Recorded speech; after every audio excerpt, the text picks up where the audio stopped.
కార్తీక పౌర్ణమి వేళ భాగ్యనగరంలో శైవ క్షేత్రాలు భక్తులతో కిటకిటలాడుతున్నాయి. జంట నగరాల్లోని పలు ఆలయాలకు భక్తులు పోటెత్తారు. తెల్లవారుజాము నుంచే భక్తులతో కిక్కిరిసిన శివాలయాలు శివనామ స్మరణతో మారుమోగాయి. ఆయా ఆలయాల్లో భక్తులు కార్తీక దీపాలు వెలిగించారు.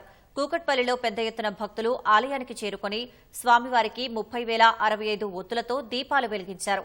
బోయిన్పల్లిలోని శివాలయంలో సూర్యోదయానికి ముందు నుంచే దీపాలను వెలిగించి భక్తులు మొక్కులను తీర్చుకున్నారు. లంగర్ హౌస్ ముచ్కుందా నది ఒడ్డున ఉన్న అతి పురాతనమైన రామాలయంలో తెల్లవారుజామున స్వామివారికి రథోత్సవంతో పాటు ప్రత్యేక పూజలు నిర్వహించారు. అనాదిగా వస్తున్న నరకాసురుని బొమ్మను తగలబెట్టారు. పక్కన